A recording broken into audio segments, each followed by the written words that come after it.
அஸ்ஸலாமு அலைக்கும் வரஹ்மத்துல்லாஹி வபரகாத்துஹு. அந்த ஏக இறைவனை போற்றி புகழ்ந்தவனாகும்.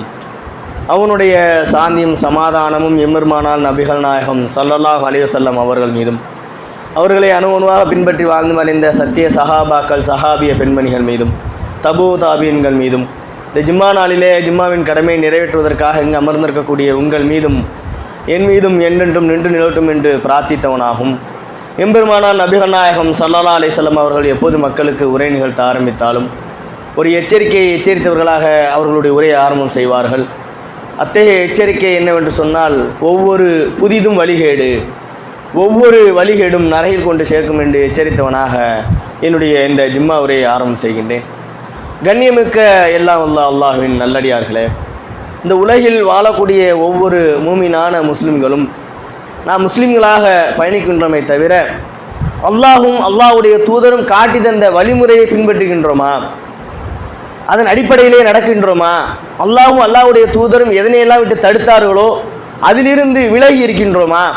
அல்லது நபிகள் நாயகம் ஸல்லல்லாஹு அலைஹி வஸல்லம் அவர்கள் எதையெல்லாம் நன்மை என்று ஏவினார்களோ அதனை செய்யக்கூடியவர்களாக இருக்கின்றோம் என்பதையெல்லாம் சிந்திக்க கடமைப்பட்டிருக்கின்றோம். ஏனென்று சொன்னால், நாம் முஸ்லீமாக வாழ்ந்து விட்டதனாலேயோ முஸ்லீமாக பிறந்து விட்டதனாலேயோ நாம் என்றைக்கும் சொர்க்கம் நுழைந்து விட முடியாது.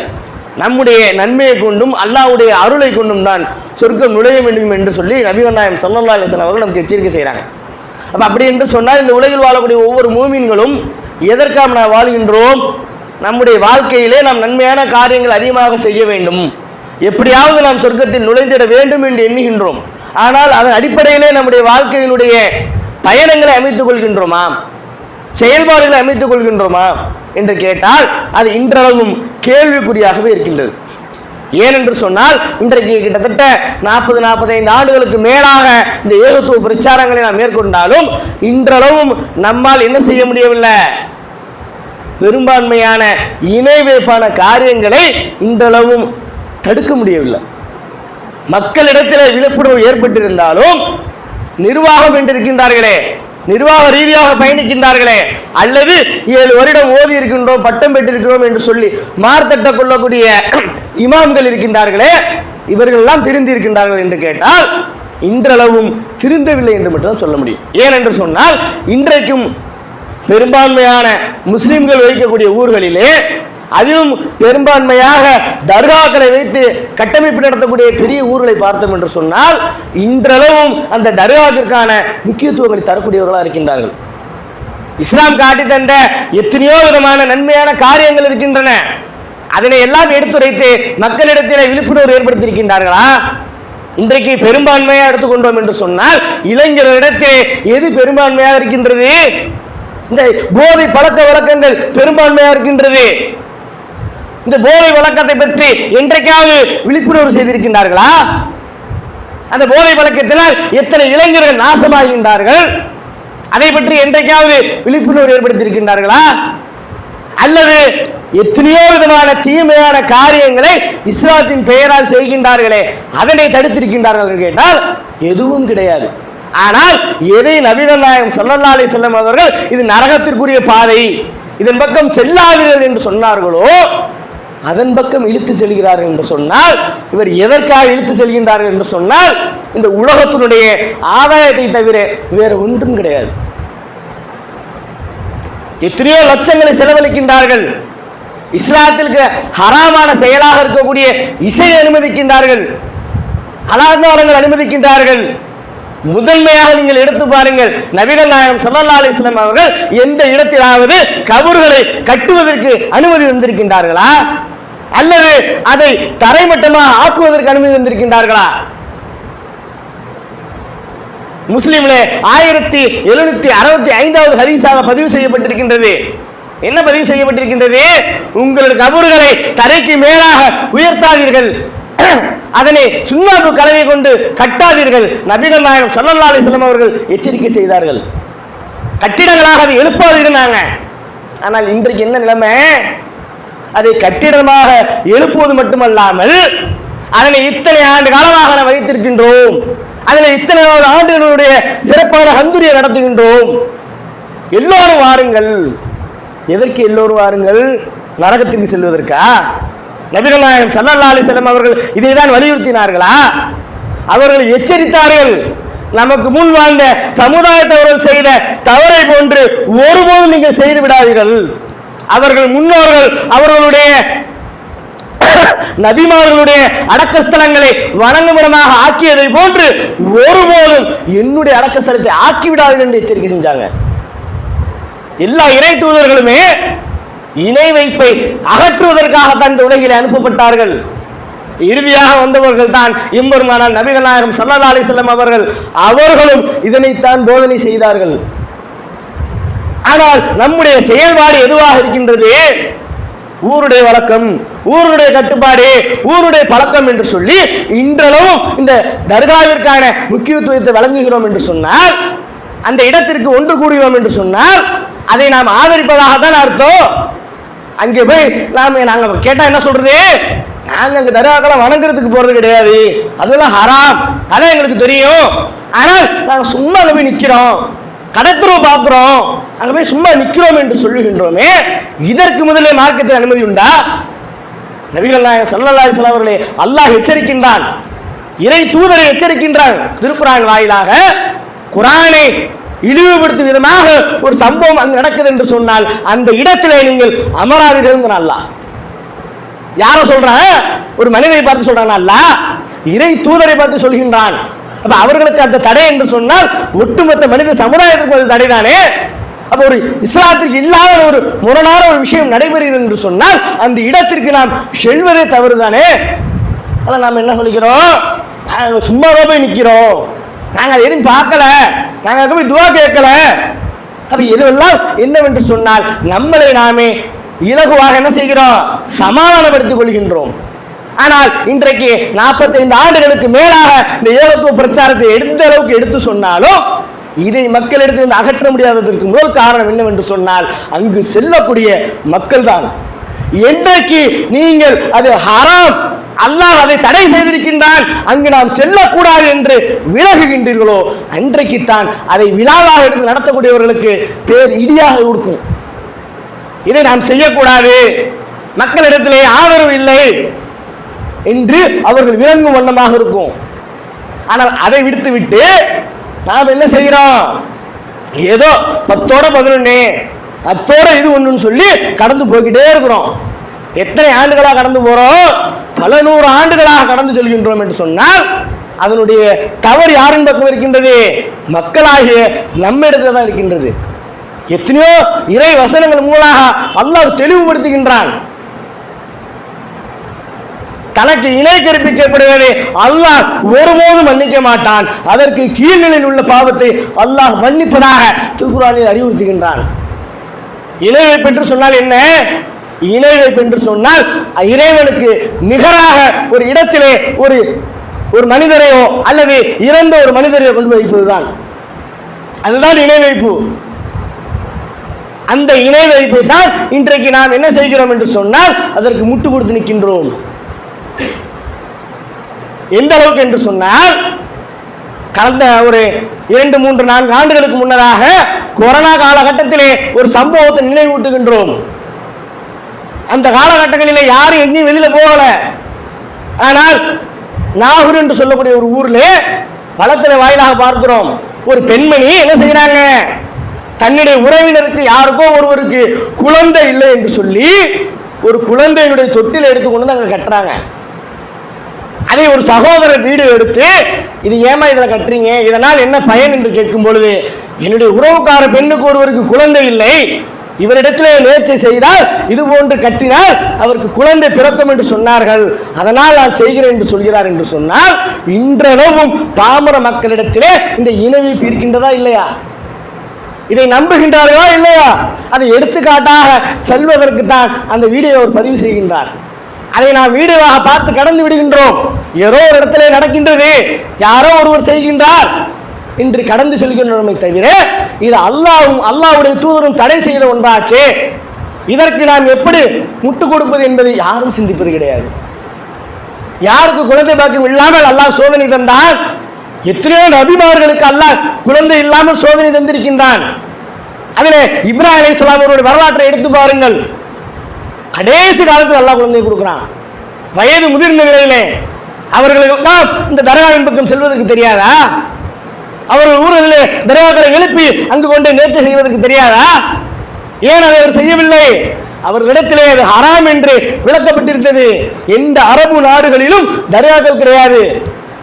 தர்காக்கள் எங்கு உருவாக்கப்பட்டிருக்கிறது என்று சொன்னால் நம்முடைய இந்தியா, இலங்கை போன்ற நாடுகளில் தான் அதிகமாக காணப்படுகின்றது. ஏன் இது துவக்கமாச்சு? அன்றைக்கு இருந்த மக்களிடத்திலே அவர்களுக்கு அரபு மொழியாக்கம் தெரியாது, குர்ஆனுடைய விளக்க ஹதீசுகள் தெரியாது.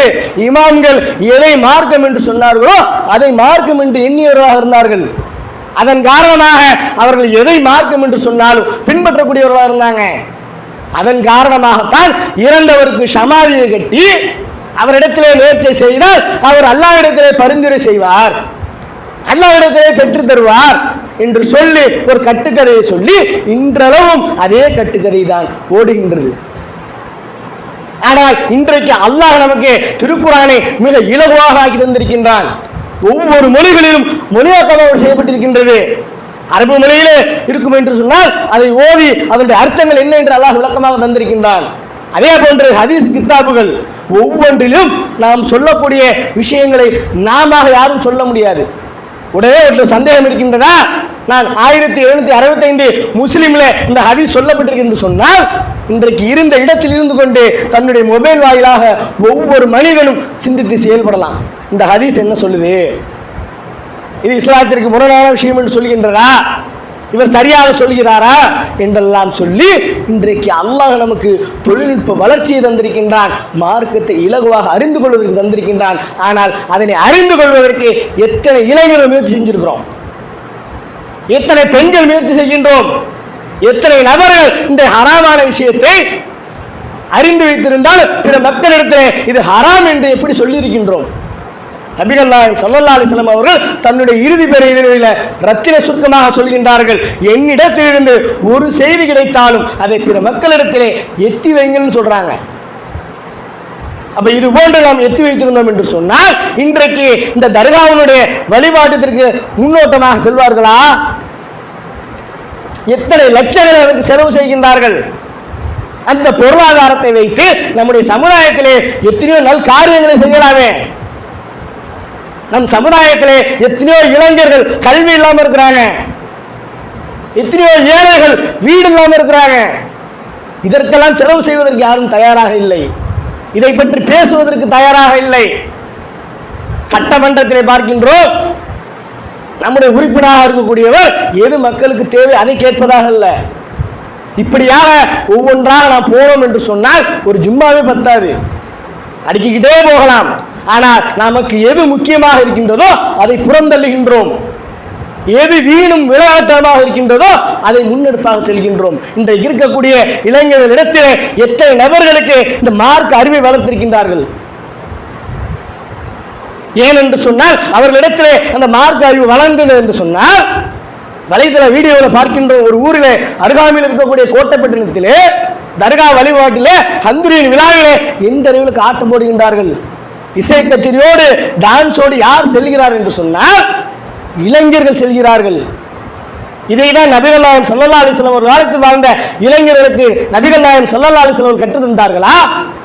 அன்றைய இளைஞர்களுடைய செயல்பாடு எப்படி இருந்தது?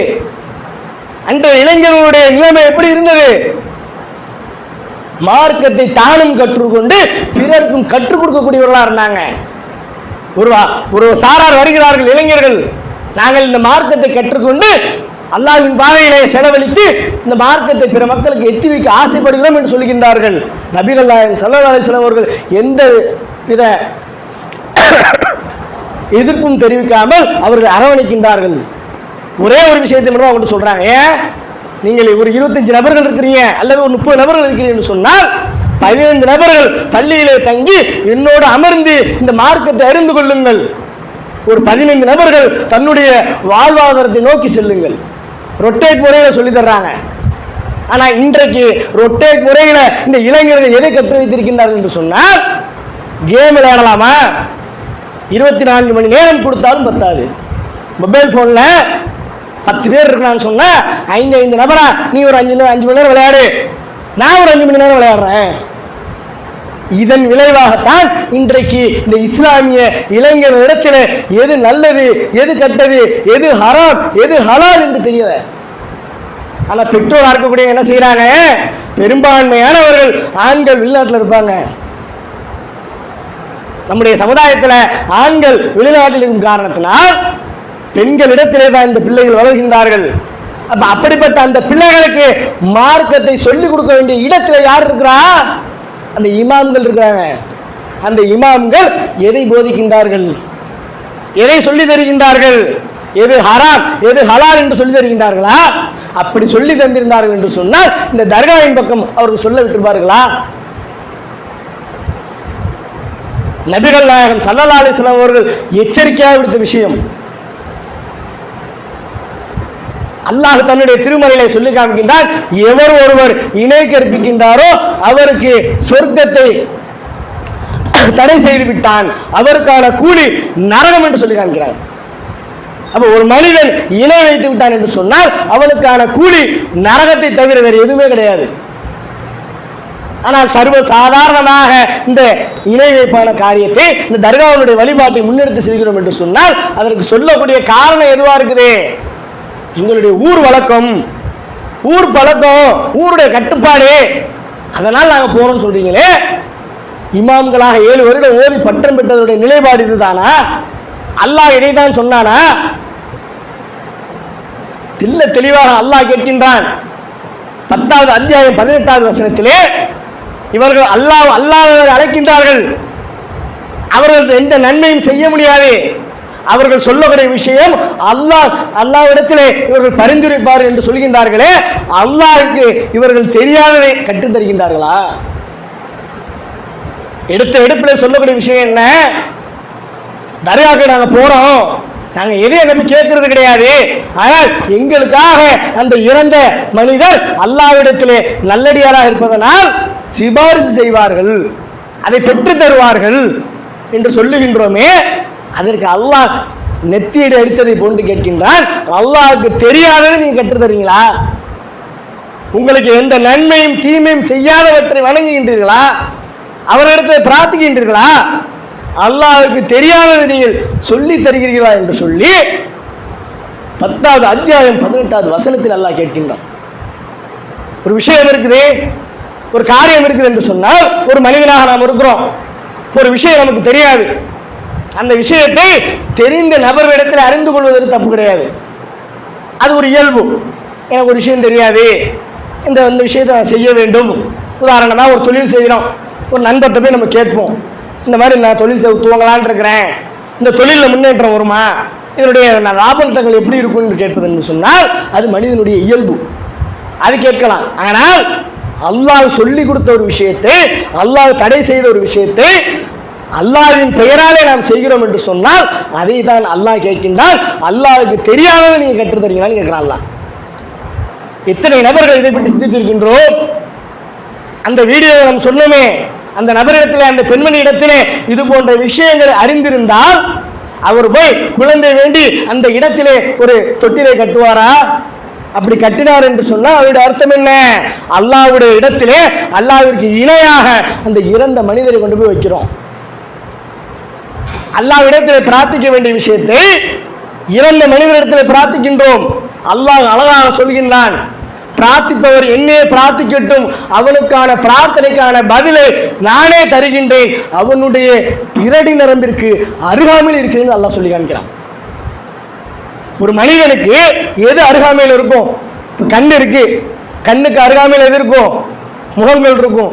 அடுத்ததாக அவனுடைய கழுத்துடைய பிறடி தான் இருக்கும். அதை அல்லாஹ் உதாரணமாக சொல்றான்னு சொன்னா, எந்த மனிதனுக்கும் எந்த தேவை இருந்தாலும் அல்லாஹ்விடத்தில் தான் கேட்க வேண்டும், அல்லாஹ் தான் பதில் தருகிறான் என்பதை பிறடி நரம்பை உதாரணம் சொல்லி அல்லாஹ் சொல்லுகின்றான். ஆனா நம்ம என்ன நினைக்கிறோம்? யாரோ ஒருவர் எதையோ ஒன்று முன்னதாக சொல்லி வைத்தார் என்று சொன்னால் அதை பாடம் படித்தவர்களாக இறந்தவரிடத்திலே பிரார்த்திக்கின்றோம். இது மட்டுமா? இது ஒரு உதாரணம் மட்டும்தான். ஒவ்வொரு விஷயங்களை நீங்க எடுத்துக்கிட்டீங்கன்னு சொன்னா ஒவ்வொரு இடத்திற்கும் ஒவ்வொரு விதமான தர்காக்களை வைத்திருக்கின்றார்கள். பாஸ்போர்ட்டா, வெளிநாடு போகணுமா இந்த தர்கா, குழந்தை பாக்கியமா இந்த தர்கா, பைத்தியமா இருக்கிறாரா இந்த தர்கா. இப்படியாக எப்படி பிற சமுதாய மக்களிடத்திலே ஒவ்வொருவருக்கும் ஒவ்வொரு விதமான பரிகாரத்துக்கான ஒரு இடங்களை தேர்வு செய்து வைத்திருப்பாங்கல்ல, அவங்களுக்குன்னு அவங்களுடைய மத நம்பிக்கை, அந்த இடத்திற்கு போய் அவங்க என்ன செய்வாங்க, அதுக்கான பரிகாரங்களை செய்வாங்க. அதே போன்று நம்முடைய ஆள் என்ன செஞ்சிருக்கிறான், ஒவ்வொன்றுக்கும் ஒவ்வொரு இடங்களை பிரித்து வைத்திருக்கின்றான். இன்றளவு நாம் நினைக்கிறோம் இந்த ஏகத்துவம் வந்ததற்கு பின்னாலும் இன்னுமா அந்த மக்கள் போறாங்க நீங்க நினைக்கிறீங்க.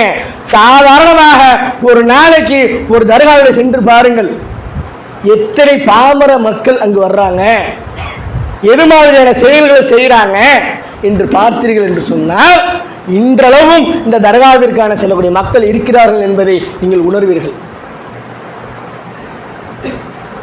இதுவெல்லாம் யார் தடுக்க வேண்டும், யார் கேட்க வேண்டும்? இமாம்களாக இருக்கக்கூடிய 7 வருடம் ஓதி பட்டம் பெற்றோம் என்று சொல்லக்கூடியவர்கள் தான் கேட்கணும்.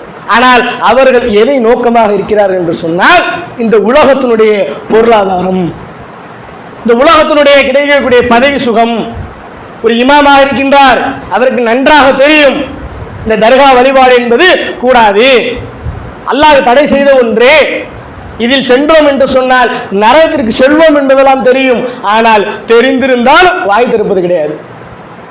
அப்படியே சில ஊர்களிலே சில இமாம்கள் இதை சில இடங்களில் பார்க்கின்றோம், நாங்கள் இதற்கு ஒத்துக்கொள்ள மாட்டோம், இமாமாக நாங்கள் இருக்கிறோம், நாங்கள் இது போட்டு அனாச்சாரமான விஷயங்களுக்கு வரமாட்டோம், விதத்தான காரியங்களுக்கு வரமாட்டோம் என்று சொன்னார்கள் என்று சொன்னால் அவரை உடனே அந்த வேலையில் நீக்கிறது. அவருக்கு தோளாக எந்த இமாம் இருக்கின்றாரோ அவரை வைத்துக் கொண்டு நிர்வாகம் செயல்படுகின்றது.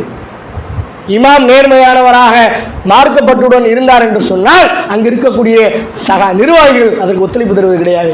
உடனே அவரை தூக்கிட்டு வேறொரு இமாம் வச்சிருவாங்க. அதே போன்று சில இடங்களிலே பார்த்தோம் என்று சொன்னால் சில நிர்வாகிகள் ஓரளவிற்கு ஏகத்துவத்தை விளங்கியவர்களாக மக்களிடத்திலே சத்தியத்தை சொல்ல வேண்டும் என்பதற்காக இந்த தர்காக்களுக்கான வழிபாடுகளை பெயரளுக்கு தான் செய்வோம், எதுவும் செய்ய மாட்டோம் என்று சொன்னார்கள் என்று சொன்னாலும் அந்த இடத்தில் இருக்கக்கூடிய சில இமாம்கள் என்ன செய்யறது, அந்த நிர்வாகத்தை மாற்றுவதற்கான செயல்பாடு செய்யக்கூடிய காட்சியை பார்க்கிறோம். அப்ப இதுவெல்லாம் எதை உணர்த்துகிறது என்று சொன்னால் இந்த உலகத்தினுடைய பதவி ஆசையும் பொருளாதார ஆசையும் தான். ஆனால் இந்த பொருளாதாரத்தை பொறுத்த மாத்திரத்தை அல்லாஹ் என்ன சொல்கின்றான், தான் நாடியவருக்கு அல்லாஹ் பொருளாதாரத்தை வாரி வழங்குகின்றான், குறைத்து வழங்குகின்றான், அது அல்லாஹ்வின் புறத்தில் உள்ளது என்று சொல்லி நபிகள் நாயகம் ஸல்லல்லாஹு அலைஹி வஸல்லம் சொல்றாங்க. அப்ப ஒரு பொருளாதாரம் என்பது ஒரு மனிதனுடைய தேவையாக இருக்கலாம், ஆனால் அந்த தேவை என்பது ஹலாலான வரியில இருக்க வேண்டும். இத்தனை நபர்கள் ஹலாலான வரியில் சம்பாதிக்க வேண்டும் என்பதற்காக இந்த நேரான சத்தியத்தை சொல்லக்கூடியவர்களாக இருக்கிறாங்க. எல்லா உலகத்தினுடைய பதவி ஆசைதான், பொருளாதார ஆசைதான். அதை தான் அல்லாஹ் தெளிவாக சொல்கின்றான், இந்த உலகம் வீணும் விளையாட்டையும் தவிர வேறொன்றும் இல்லை, மறுமையை விரும்புவோருக்கு மறுமையை சிறந்தது என்று சொல்லி அல்லாஹ் சொல்லி காண்கிறான். அப்ப இந்த உலகம் என்பது அழியக்கூடியது. இந்த உலகம் என்பது நபிகள் நாயகம் ஸல்லல்லாஹு அலைஹி வஸல்லம் வாழ்க்கை வரலாற்றை எடுத்து பாருங்கள். அவர்கள் நினைத்திருந்தால் எப்படி வேண்டுமானால் வாழ்ந்திருக்கலாம், ஆனால் அவர்கள் ஒரு கட்டுக்கோப்பாக வாழ்ந்தார்கள் என்று சொன்னால் தன்னுடைய இறப்பு வரையிலும் ஏழ்மை நிலையிலே இருந்தார்கள். தனக்கான ஆடம்பரங்களை அவர்கள் விரும்பவில்லை. எல்லா விஷயங்களையும் ஒரே ரத்தின சுருக்கமாக சொன்னார்கள், நான் இந்த உலகத்திற்கு ஒரு விருந்தாடியை போன்று வந்திருக்கின்றேன், என்னுடைய வாழ்வு இப்படித்தான் இருக்கும், இதை தான் அல்லாஹ் விரும்புகிறான் என்று சொல்லி தன்னுடைய வாழ்க்கையை அழகாக ஆக்கி தந்தார்கள். அது போன்ற ஒரு வாழ்க்கையை, இந்த உலகத்தை விரும்பாத மறுமையை விரும்பக்கூடிய வாழ்க்கையை அல்லாஹ் உங்களுக்கும் எனக்கும் தந்தல்வான என்று பிரார்த்தித்தவனாக என்னுடைய முதல் உரையை நிறைவு செய்கிறேன். அல்ஹம்துலில்லாஹி ரப்பில் ஆலமீன். அஸ்ஸலாமு அலைக்கும் வரஹ்மத்துல்லாஹி வபரகாத்துஹு.